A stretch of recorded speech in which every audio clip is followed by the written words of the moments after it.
Perfecto. Muy bienvenidos nuevamente a este espacio Elsevier Live 2023.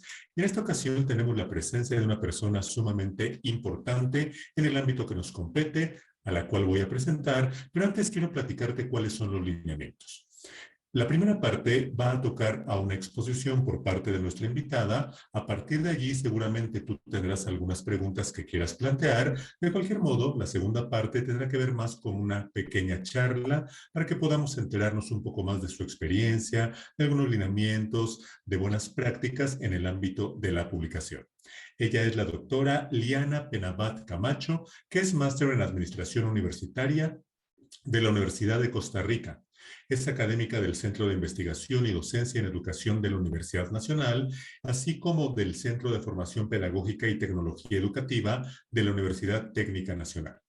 Es editora de la revista electrónica Educare del CIDE y es editora asociada del Directory of Open Access Journals. Bienvenida, doctora Liana. Un gusto, muy agradecida por la invitación y espero que la tarde de hoy, el rato que vamos a estar juntos, sirva para hacer un buen intercambio de información. Seguramente así será, doctora. Entonces, yo apago mi cámara, mi micrófono, para que usted tenga oportunidad de compartir.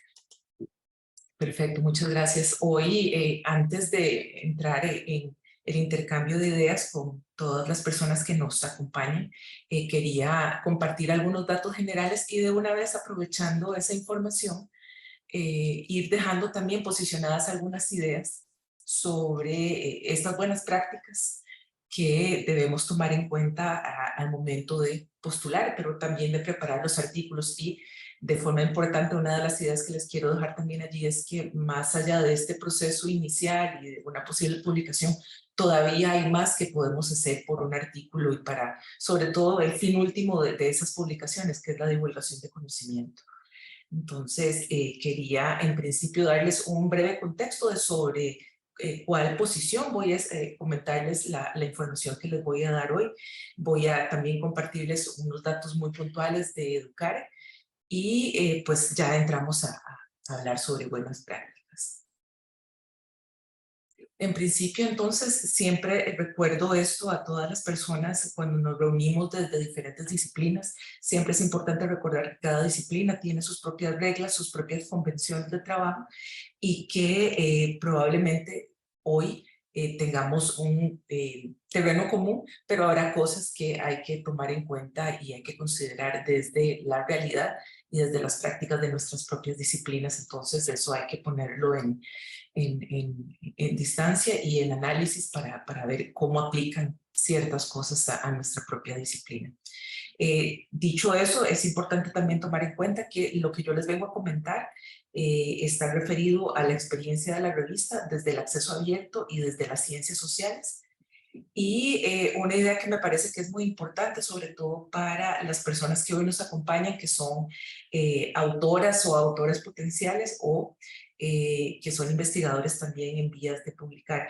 Y justamente es esta idea de que publicar es un acto de persistencia, requiere todo un proceso que tiene, como verán ustedes en una diapositiva en adelante, varios momentos o varias etapas, y cada una tiene sus retos, cada una tiene sus características, y por tanto llegar hasta el final de esas etapas o el cumplimiento de todas esas etapas sin duda va a requerir de la mejor actitud de todas las personas involucradas y particularmente de cualquier autor o autora, de un ejercicio de persistencia importante.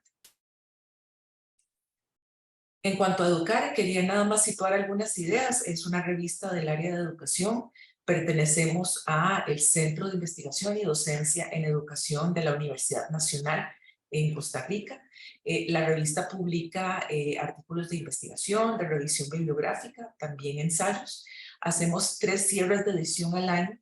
El número de artículos por cierre de edición va a variar dependiendo de la cantidad de documentos que se logren procesar, pero generalmente no son menos de 20, por tanto, al menos al año publicamos 60 artículos. Y es importante también, recibimos artículos a texto completo en español, en inglés y también en portugués, pero de forma importante, no importa cuál idioma es el que tenga el texto completo, siempre los metadatos, me refiero al título, a las palabras claves y al resumen, van a estar disponibles en los 3 idiomas, español, inglés y portugués. Y en este momento estamos en un proceso de transición. Regularmente nuestro modelo de publicación era publicación tras aprobación, y justamente ahora estamos haciendo algunas variantes que realmente en la práctica son mínimas, pero que en el ejercicio y la planificación tienen alguna relevancia, que es entonces trasladarnos a la publicación continuada. En cuanto al arbitraje, un poco en función de lo que les comentaba sobre el acceso abierto y sobre prácticas de ciencia abierta que estamos adoptando, modificamos o nos movimos en el modelo a simple ciego. Antes de eso utilizábamos el que tradicionalmente se utiliza, que es el doble ciego. Y como les comentaba de previo, estamos trabajando siempre desde el acceso abierto, particularmente el diamante. Y en los últimos años hemos trabajado también de forma muy concreta para adoptar ejercicios y buenas prácticas de ciencia abierta. En función de eso que les acabo de comentar, quería situar nada más algunos momentos importantes de la revista. Es una revista que apareció por primera vez en el 2001, es una revista de este siglo.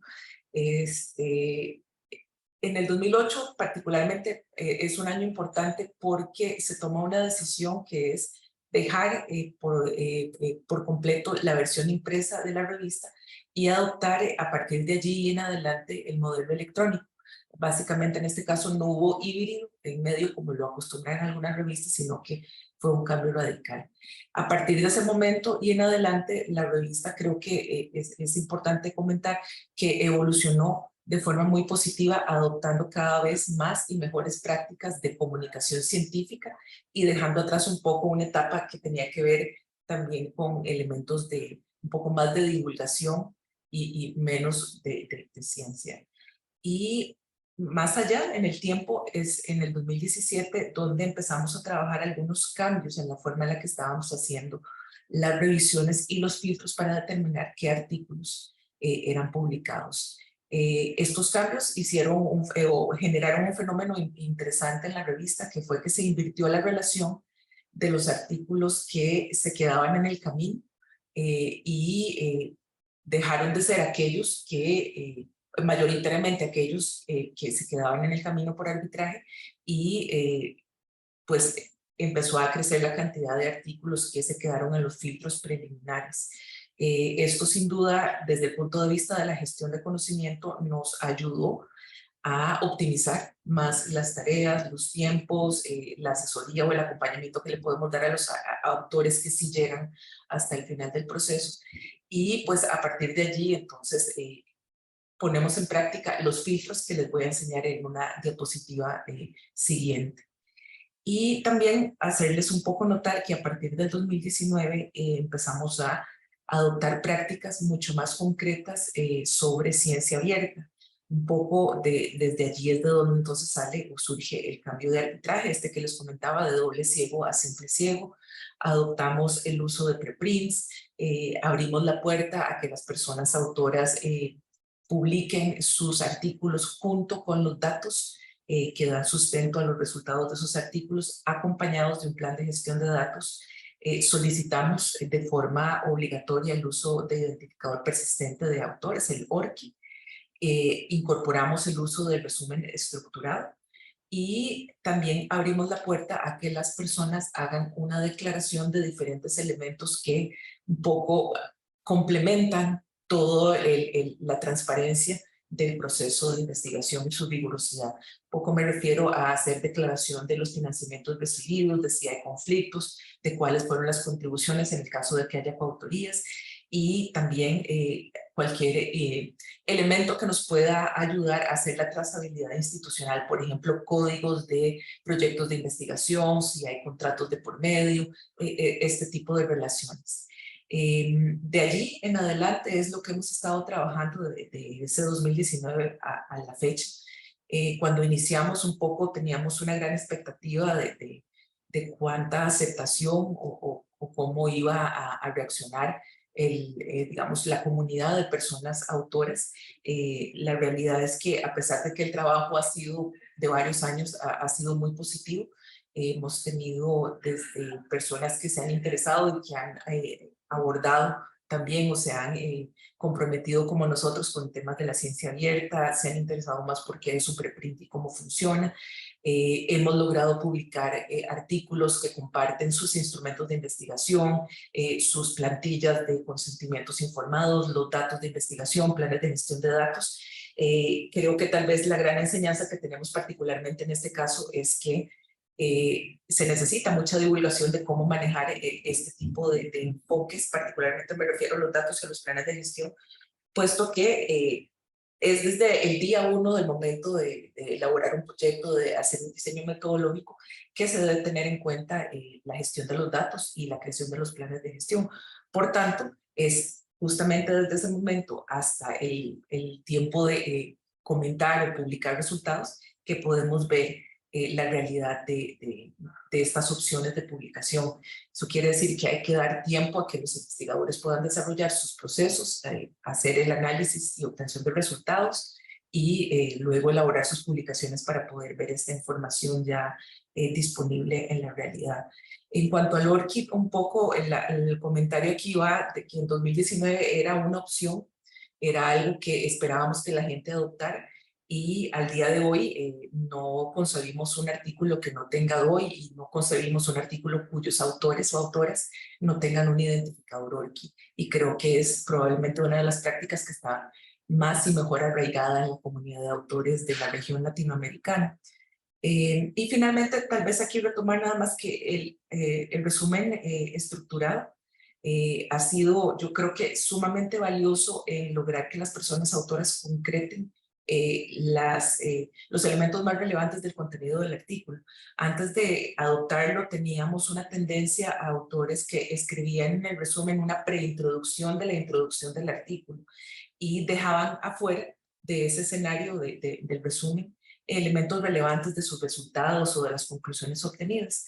Justamente entonces el adoptar el resumen estructurado nos ayudó a asegurarnos de que elementos necesarios, relevantes del artículo, como mencionar el objetivo y los hallazgos principales y las conclusiones principales, queden en el resumen bien y explícitamente definidas. Acá nada más quería mostrarles un poco la composición de las audiencias y las visitas que recibimos en el sitio web de la revista. Estos son los datos de enero de este año a ayer de Google Analytics, y podría decir que en este punto de la existencia de la revista tenemos la fortuna de que hay una alta relación y visitas de otros países, es decir, no nos quedamos solo con la audiencia local, sino que justamente todos los otros países que nos visitan componen un 87% de esa actividad.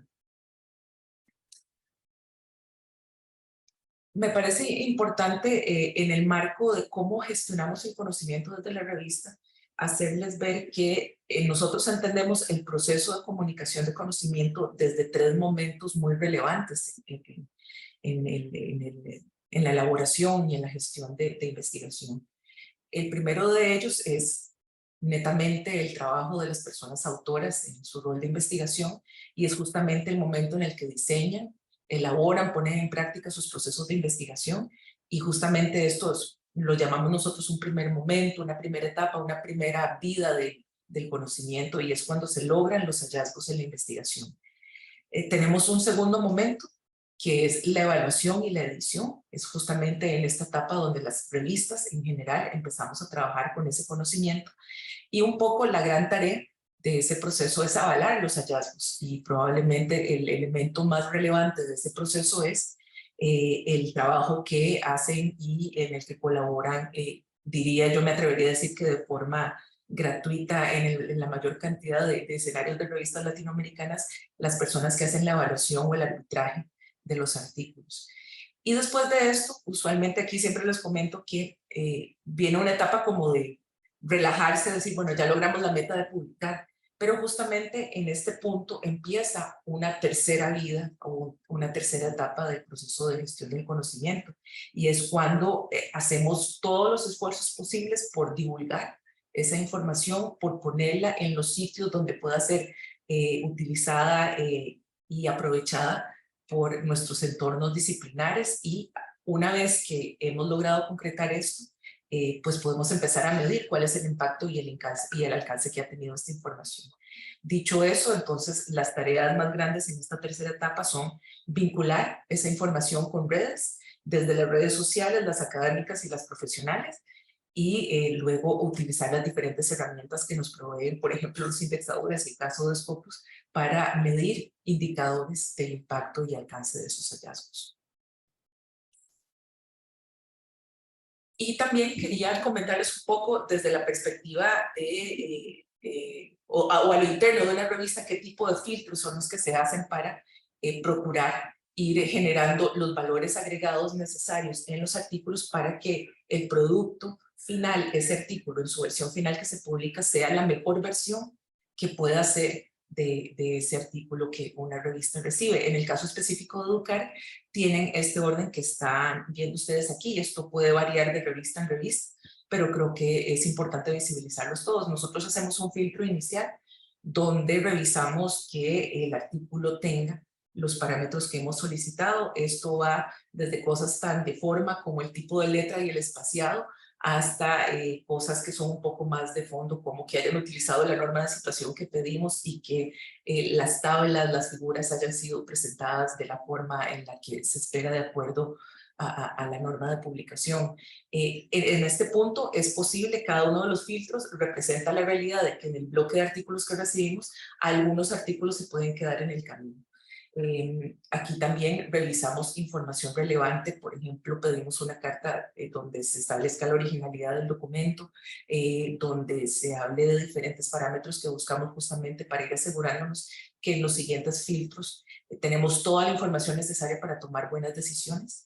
Del bloque de artículos que logran pasar al siguiente filtro, hacemos la evaluación de la similitud textual, que regularmente es lo que llamamos la detección de plagio, pero lo hacemos acompañado de la revisión de la norma de citación.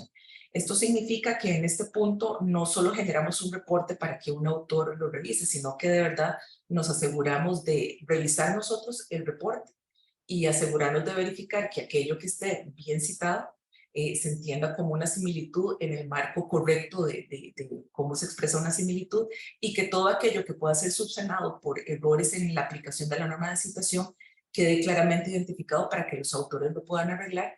Y por supuesto, si en algún momento tenemos casos donde hay de verdad malas prácticas presentes, poder determinar que esos artículos no pueden avanzar a otras etapas de publicación.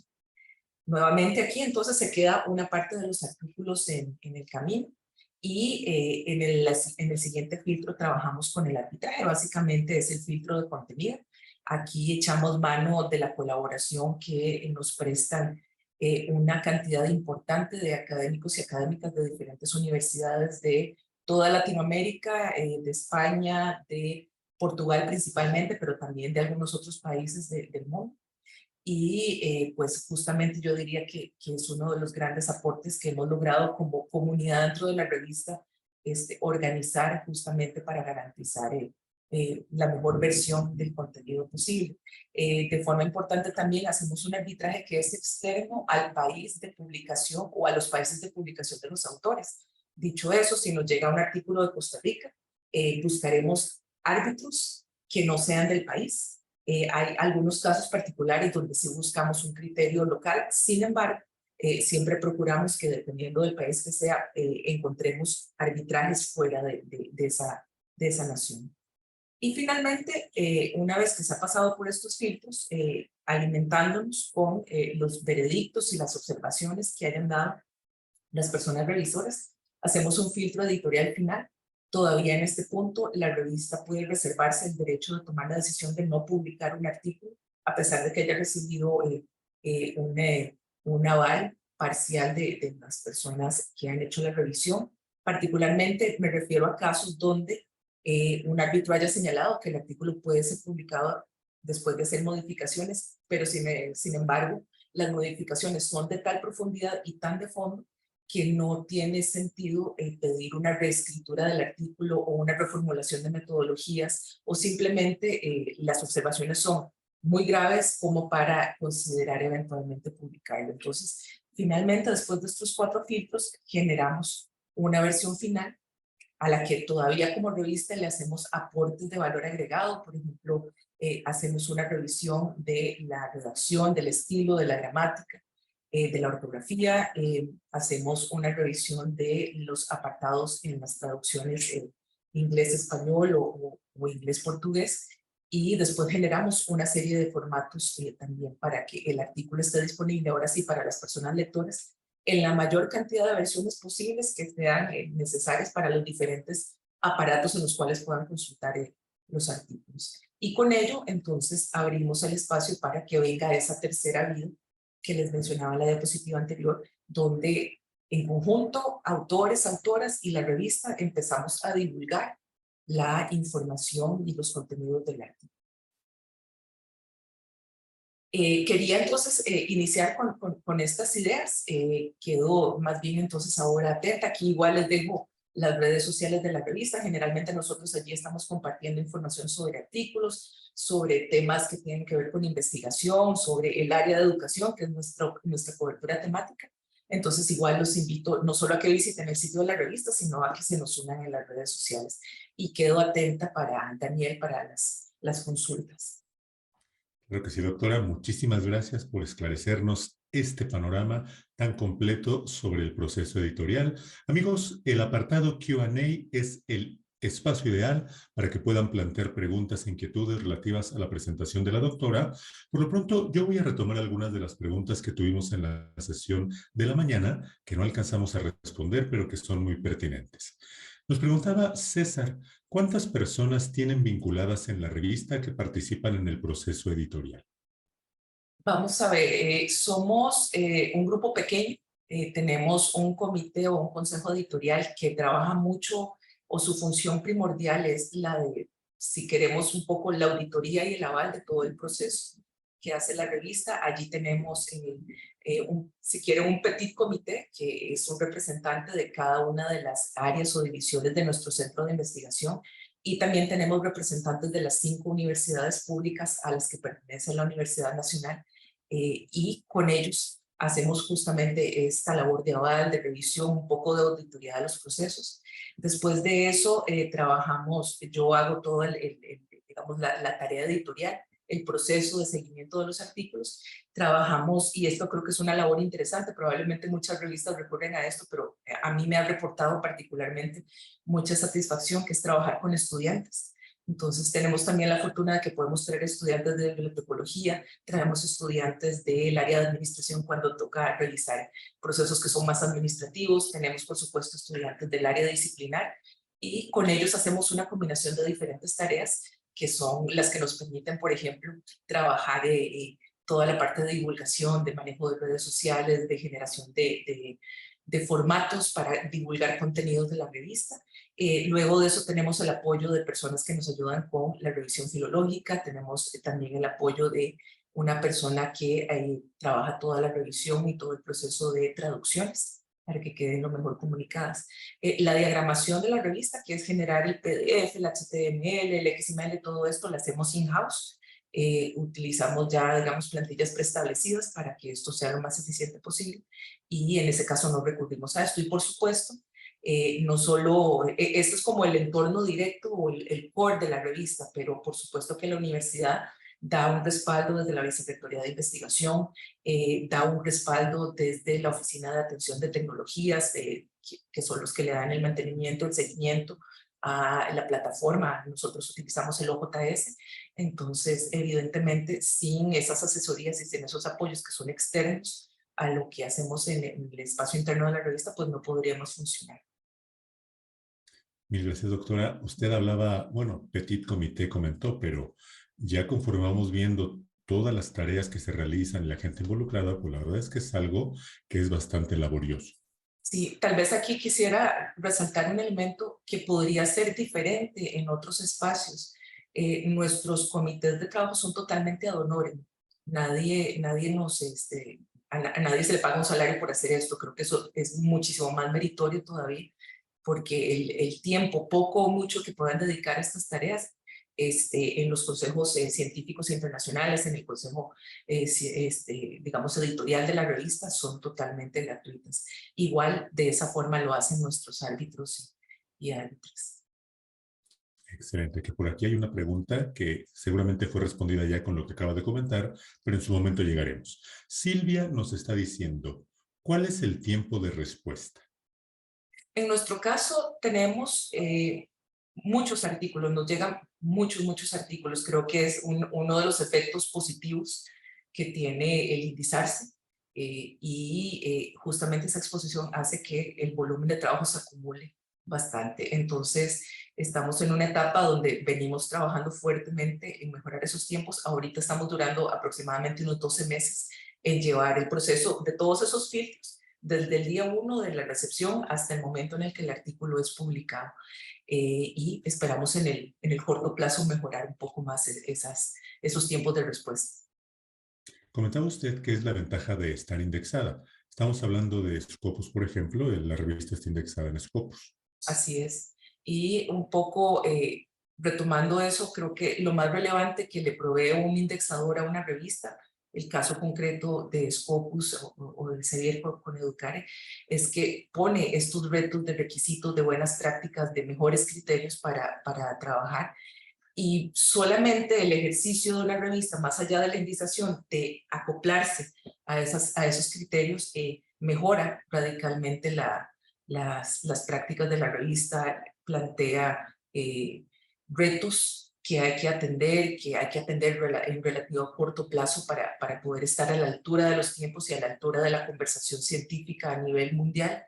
Entonces, una vez además de que uno ha logrado adoptar esas buenas prácticas, lograr indizarse, y creo que es el caso de Educare en función de la exposición que ha tenido en Scopus, es justamente eso. Lo vemos en el día a día con la cantidad de personas que escriben a la revista haciendo consultas particulares, el número de artículos que llegan, y en la sesión de la mañana les comentaba que nuestro rol se invirtió completamente a partir de la crecida en indexaciones, y esto culmina con la de Scopus anecdóticamente, que es justamente pasar de estar permanentemente abiertos recibiendo artículos a tener que cerrar una buena cantidad del año y recibir en momentos muy específicos, porque esta es la cantidad de documentos que se podría volver inmanejable, y pues el tiempo de respuesta, un poco como hablábamos anteriormente, podría inclusive extenderse. Entonces cuidamos siempre que cada uno de los artículos que recibimos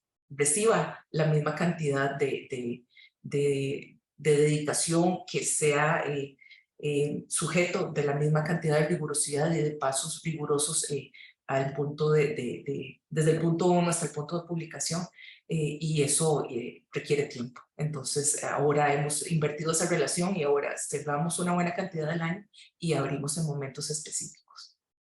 Muy bien, y hablando de indexación por aquí, Evelyn pregunta, ¿en qué cuartil está la revista?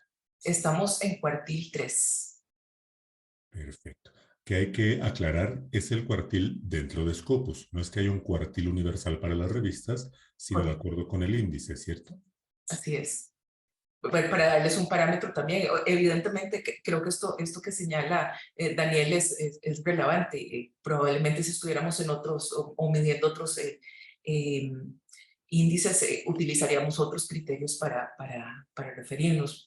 Para referirles uno inmediato, la revista es la posición número 26 del top 100 en las revistas en español en Google Scholar. Pero si nos vamos a otro índice, pues probablemente tengamos otra calificación, y allí vamos combinando las diferentes mediciones. Excelente, doctora. Michael Espinosa nos pregunta, ¿qué sucede si un autor insiste en enviar un manuscrito que fue rechazado varias veces en el filtro inicial de la revista? Vamos a ver, tenemos la opción y la apertura para que eso suceda.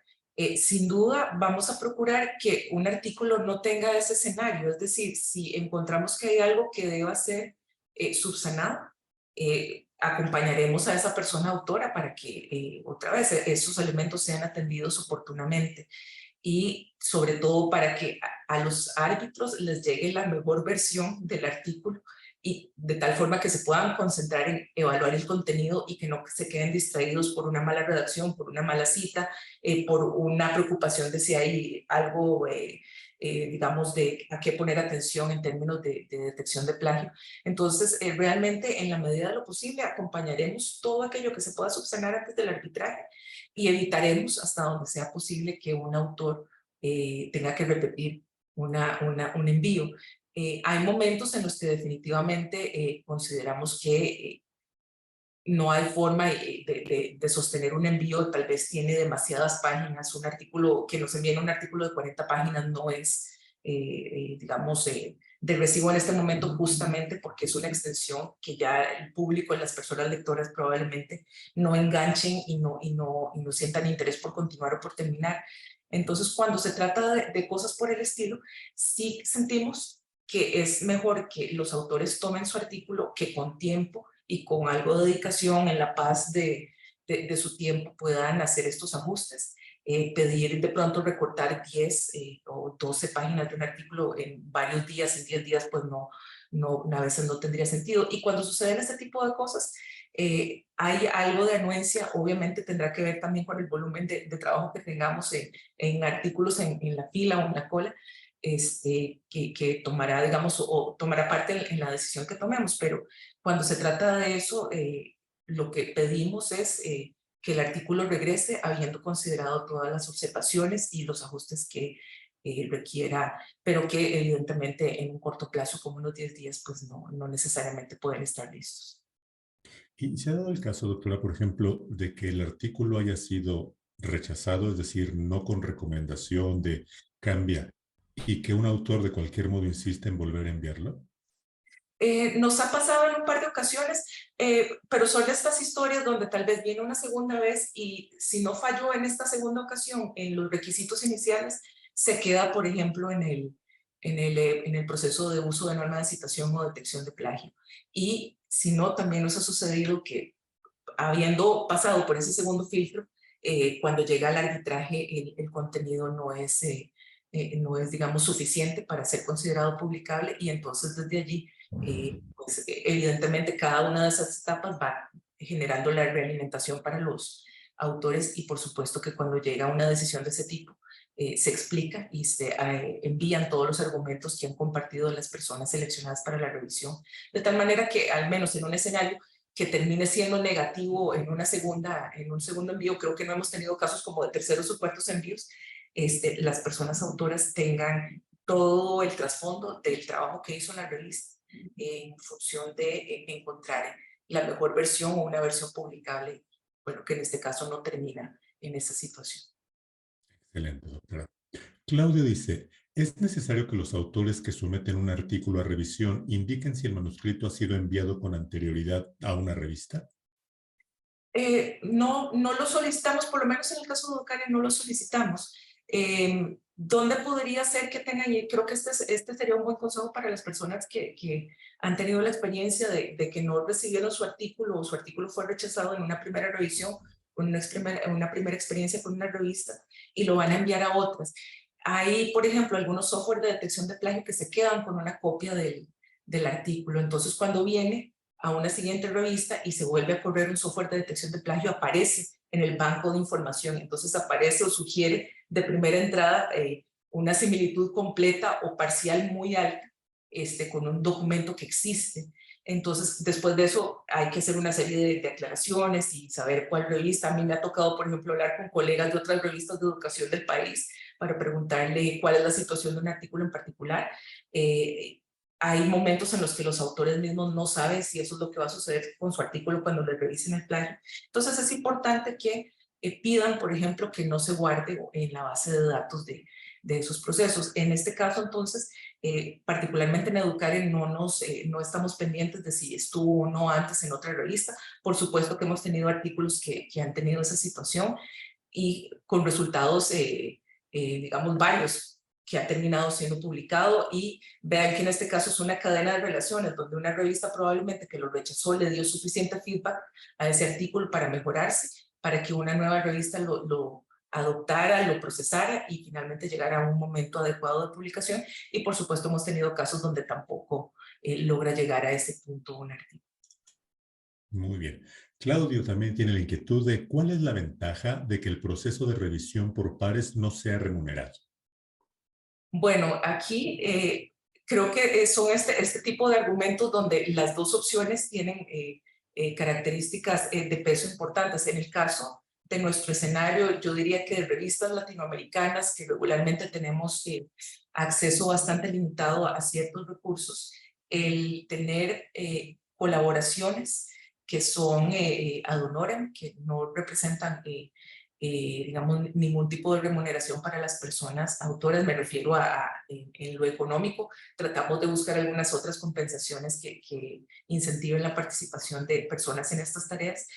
Ayuda un poco al manejo transparente, lejos de algún interés o lejos de alguna sugerencia o algún indicio de que cierto artículo deba ser publicado o no a cambio de una opinión particular pagada para sustentar un proceso de publicación. Justamente creo que el desprender ese interés por lo económico del proceso de investigación nos ha ayudado a obtener la versión más llana, auténtica posible de personas que de forma desinteresada en lo económico, que sí están buscando formar criterio, tener la experiencia de ser árbitros, ganar prestigio en su área disciplinar, ganar experiencia, tener conocimiento de lo que sucede y de las dinámicas de publicación de otros países. Desde esa perspectiva, entonces creo que logramos que con ese tipo de incentivos quede relegado el tema económico y por tanto logramos transparentar y hacer un proceso totalmente, digamos, trazable, que se puede compartir y que un poco por allí le abre la puerta el acceso abierto también a hacer eso todavía, o llevarlo a un nivel mayor, que es hacerlo visible también para las personas lectoras. Excelente. Por aquí tenemos dos preguntas que se relacionan. La primera dice, ¿qué herramientas de software se utilizan para la corrección de estilo? Y Brian pregunta si estas herramientas de corrección gramatical pueden causar problemas en la detección de similitudes. Bueno, en nuestro caso no utilizamos el software de forma directa, lo utilizan las personas que nosotros contratamos, que ese sí es un servicio de paga para la filología y la traducción. Entonces, no está en nuestras manos, sino que nosotros lo entregamos a profesionales en el área y ellos, por supuesto, harán o se apoyarán en las herramientas que consideren. No tengo un nombre en particular de alguna, pero por supuesto allí está de por medio el criterio profesional de cada una de las áreas, en la de traducción y en la de filología. Muy bien. Paola agradece por la reflexión y además pregunta ¿por qué la elección de invitar a un evaluador internacional diferente al del país del autor? Si esto no desconoce que quizás un evaluador de otro país no conoce muy bien el contexto local, ¿no sería más prudente escogerlo de una universidad o ciudad distinta a la del autor, pero no necesariamente? También quisiera preguntar por los medios de difusión de la revista. Vamos a ver. En el caso de la selección de los árbitros tiene que ver un poco también con que estamos en una revista que es de rango regional, latinoamericano al menos. Evidentemente tenemos acceso a otros países, pero en principio latinoamericano. Eso significa que necesitamos cosas tan básicas como un lenguaje lo suficientemente neutro para que cualquier persona de México a Argentina entienda de qué estamos hablando. Y esa es una de las tareas o un ejemplo muy concreto de cómo el considerar a personas que están fuera del rango de país nos ayuda a filtrar. Una observación que es recurrente es, estás hablando de una ley que no tiene ningún sentido en otro país más que en el tuyo. Entonces, ¿cómo vas a comunicar esta información de forma adecuada para que el resto de Latinoamérica lo entienda? Estás usando términos que son muy coloquiales de tu país. ¿Qué significa esto en Latinoamérica? Estás usando una clasificación de las áreas de educación primaria, secundaria, que tienen diferentes nombres. ¿Cuál sería una forma de comunicarlo adecuadamente para que cualquier persona de Latinoamérica lo entienda? Eso de forma muy concreta. En el fondo, creo que también hay un tema de buscar cómo todos esos contenidos que un país está trabajando están avalados y están siendo normalizados, estandarizados, entendidos por personas que practican la misma disciplina en otros países. Eso nos da o nos garantiza ampliar el rango de comprensión, el rango de aplicación de la información, lo multiplica, yo diría que de forma bastante relevante. Y yo puedo decir con toda certeza, porque esto lo vivo todos los años, a mí al menos me llegan 2 o 3 copias de correos o de consultas de personas que están en España preguntando por la metodología de un artículo que publicamos de México, o un estudiante que está en Colombia que quiere replicar metodológicamente algo para su tesis de un artículo de alguien de Argentina y por alguna razón copian a la revista en ese proceso de consulta, pidiendo, por ejemplo, permiso a un autor para utilizar alguna base metodológica, preguntándole por más información. Entonces, de verdad que el garantizarnos desde el trabajo que hacemos con el contenido, este tipo de situaciones, creo que amplifica la manera en la que el conocimiento se va, digamos, va evolucionando y se va un poco como desperdigando, dispersando por el resto del país o de los países latinoamericanos. Muchas gracias. Exio tiene aquí 2 preguntas. Primero, le interesa saber acerca del tiempo de dedicación a las actividades de la gestión editorial. Bueno, en nuestro caso tenemos que seguir reglas institucionales. Esto, por supuesto, puede variar de revista en revista, de universidad en universidad. Cualquier persona que tenga rango académico en mi universidad debe dedicar un porcentaje de su jornada laboral a la docencia. Entonces, en mi caso, yo hago docencia y la otra parte mi, digamos, de mi jornada laboral la dedico a la edición de la revista. Bien, y la otra pregunta es, ¿cuál es la tendencia de la tasa de rechazos de artículos? En nuestro caso, tal vez diría que hacia 2020 en adelante supera el 50%, en algunos casos ha llegado a 60%. Nosotros comunicamos esto con indicadores. Por ejemplo, ahora en el 2023 nos toca publicar los indicadores del 2022, entonces ahorita, por ejemplo, si alguien ingresa a la revista encontrará los indicadores hasta el 2021, pero un poco esa es la tendencia que llevan. Nosotros para calcular ese número consideramos todos los artículos que se quedan en la etapa previa al arbitraje, todos los artículos que se quedan en el proceso de arbitraje y le sumamos los artículos que son retirados en alguna etapa del proceso sin que haya mediado la revista para rechazarlo, sino que es por voluntad de los autores. Y con esos 3 criterios tomamos la cantidad de artículos sobre los cuales calculamos la tasa de rechazo. Muy bien. Vilma pregunta, ¿es posible publicar una investigación de 2019 en su revista?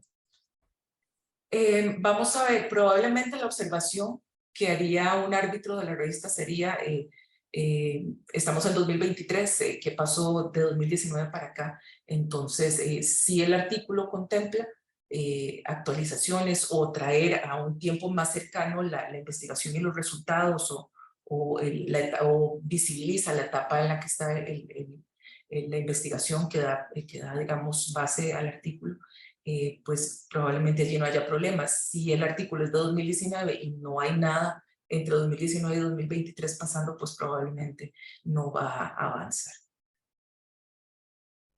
Perfecto. Por aquí tenemos a María Florencia, que parece ser que las 2 preguntas van relacionadas. ¿Qué software de detección de plagio utilizan y cómo o por qué tomaron esa decisión? En nuestro caso se usa Turnitin y pues aquí literalmente es una decisión institucional, no me dio una selección particular de la revista. Debo decir que nos funciona bastante bien, resulta ser en la mayoría de los casos muy eficiente y pues institucionalmente tiene que ver con el vínculo que se puede hacer con toda la parte que tiene que ver con docencia en Moodle, por ejemplo, en las aulas virtuales. Por tanto, aquí nos tocó adaptarnos a la decisión institucional. Perfecto. Berta por aquí está pidiendo el enlace de acceso a la revista. En unos segunditos más estará en el chat disponible para que puedas revisar el perfil. Y Claudio dice, ¿dónde pueden los autores presentar requerimientos éticos contra revisores o editores buscando una sanción para ellos? Vamos a ver, nosotros tenemos una serie de parámetros éticos que están también disponibles en la revista. Dentro de ellos hay un espacio para las apelaciones, que creo que sería la vía que nosotros utilizaríamos, aclarando siempre que entendiendo y apreciando la información que nos puedan suministrar. La revista se reserva la decisión de cómo canalizar esa información. Perfecto. Hermenegildo dice, ¿qué consejo daría a las revistas jóvenes que aún no están indexadas en Scopus? Bueno, creo que primero hay que entender y conocer todos los criterios. Si justamente la pregunta es en función de llegar al momento de lograr estas indexaciones, creo que lo primero que hay que tener muy en claro es cómo estamos en función de los criterios y cuánto nos toca trabajar para lograr un parámetro aceptable o evaluable. En mi caso, les comentaba que la revista, cuando yo la tomé, pues ya estaba bastante bien situada en cuanto a indexadores regionales. Me refiero a Latindex, a Cielo y a Redalic. Y por supuesto, entonces nuestro siguiente paso era, probablemente el paso más grande era llegar a Scopus. Y entonces, sosteniendo todas las buenas prácticas que ya estos índices nos habían dado de bases, pues hicimos la tarea. Empezamos a estudiar de qué se trataban los criterios de indexación con Scopus. Pedimos a los colegas del CEBIL que visitan las universidades que nos hicieran una evaluación previa o recomendaciones y buenas prácticas. Comentaba en la mañana que nuestra tarea más grande fue justamente de esto que hablábamos sobre cómo estructurar todos estos elementos éticos importantes del manejo de la información y de la gestión de conocimiento. Y una vez que consideramos que ya ese panorama estaba listo y que era sostenible en el tiempo, creo que eso es importante también, hicimos el proceso de llenado de la solicitud y 13 meses después ya tuvimos, con toda la fortuna del caso, la aceptación. Y eso fue en el 2017. Excelente. Luis Alfonso pregunta si reciben artículos del sector salud, enfermería, por ejemplo. Los recibimos siempre que tengan vínculo con la educación. Curiosamente, hoy en la mañana les hablaba de un ejemplo alrededor de una pregunta como esta, de un artículo que estamos por publicar, y ya tenemos tal vez un par más que tienen algunas experiencias similares, de una escuela dentro de un hospital con niños en el área, digamos, de oncología. Entonces, si esa es la relación, si los recibimos. Si es algo de medicina neta, pues no tendría cabida o excusa para vincularlo con la educación. Y también para que tengan un contraste, por ejemplo, nos ha tocado rechazar estudios de balística dentro de una escuela militar, precisamente porque el contenido no es el proceso pedagógico, sino el estudio de balística. Entonces, ese es solo un ejemplo de las temáticas que no tendrían sentido versus las que sí. Excelente. Aquí tenemos dos preguntas que se interrelacionan, de hecho por eso dejamos hacia el final estas. Dana y Ligia piden alguna recomendación o consejos para escribir un buen artículo que no sea rechazado. Bueno, eso es como la pregunta de los 100 millones, ¿cómo lo logramos? Yo diría que en el caso de cómo lo vemos desde la experiencia editorial frente al contenido que nos van ofreciendo los diferentes autores, creo que ya las grandes recomendaciones allí serían, primero, desde lo formal, revisar muy bien las instrucciones a los autores, de tal manera que ese filtro que se hace al inicio no signifique un obstáculo o que el artículo se queda en el camino. Hay revistas y este es mi caso, donde si la cantidad de páginas excede un número, donde si se excede una cantidad de figuras, una cantidad de tablas, una cantidad de referencias en ciertas condiciones o tipos de artículos, eso podría significar que el artículo no avance.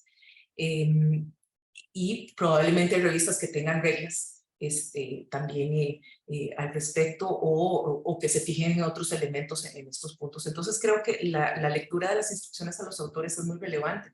Evidentemente desde la perspectiva de la estrategia del autor hay que revisar los tiempos de convocatorias, hay que revisar los tipos de artículos.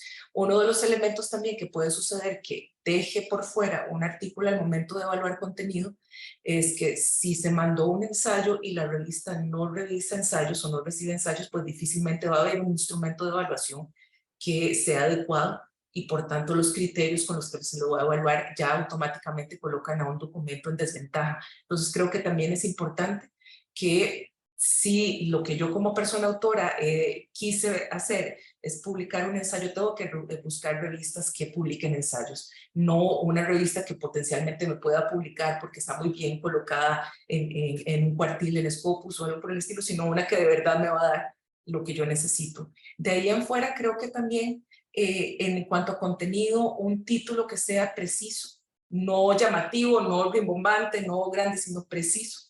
Es importante. Una de las críticas más recurrentes en lo que uno ve de los árbitros es justamente el título me promete cosas que el contenido no tiene, o el título se queda corto en relación a todo lo que contiene el artículo. Entonces, creo que es importante apuntarle a la precisión en el título más que a algo llamativo. Cuando se trata de investigación, que evidentemente es el tipo de documento que más circulación y tráfico tiene, más genera producción, una metodología muy rigurosa, claramente explicada, donde no se olviden que esto probablemente es lo que se deja por fuera generalmente. Todos los criterios éticos, todas las consideraciones éticas tomadas es importante. Y probablemente una buena cantidad de editores aprecien que las referencias estén bien construidas en función de la norma de situación que tenga la revista.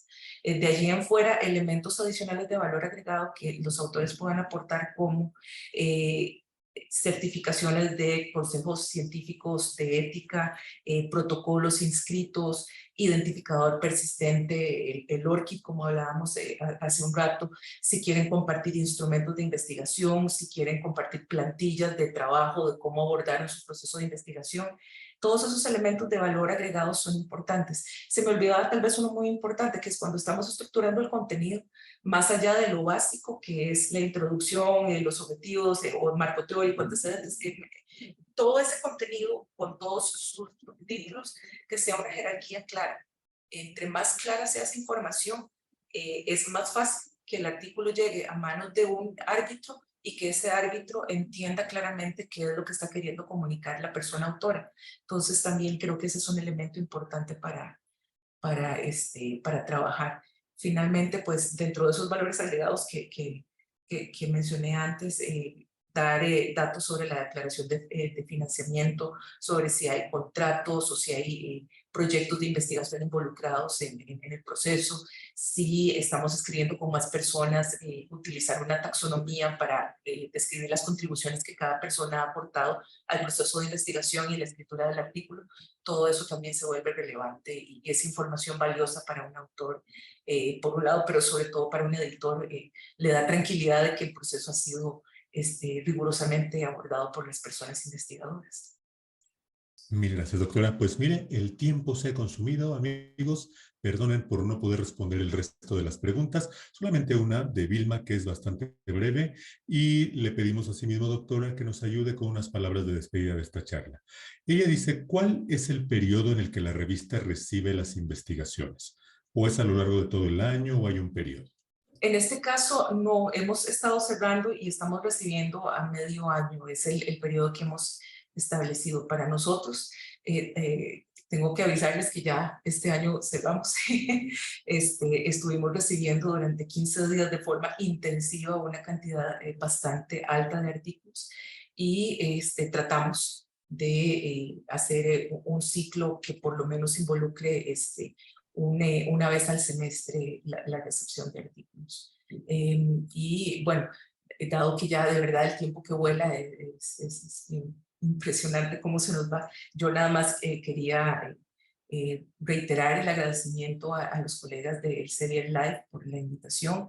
Espero de verdad que la información que hemos compartido hoy sea de utilidad.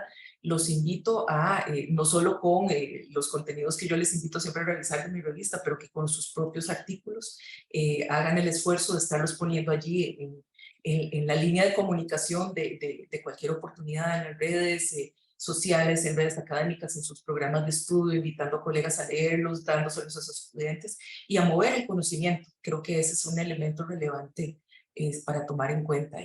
Y creo que como comunidad latinoamericana, una de las grandes tareas que tenemos es justamente empujar y poner allí en primera línea de observación y de visibilidad el conocimiento que hacemos en nuestros países. Entonces, esta tarea nos toca a todos, todas. Doctora, pues a nombre de todo el CEBER, yo quiero agradecerle por haber estado aquí en las 2 sesiones, por la claridad de su exposición, por su calidez, por su amabilidad. Tenemos muchos comentarios de agradecimiento, felicitaciones, algunas reacciones, aplausos, corazoncitos, que se los lleva usted y son todos suyos. Gracias. Mil gracias nuevamente, doctora, por haber estado aquí. Buenas tardes, nos vemos en otra ocasión. Hasta luego. Amigos, Saludos desde pues Costa Rica, desde la lluviosa Costa Rica. Perfecto. Saludos amigos, qué bueno que estuvieron por acá. Ojalá esta charla haya sido tan interesante para ustedes como lo fue para mí. Cuídense mucho, que tengan una excelente tarde y por favor sean muy felices. Hasta la próxima.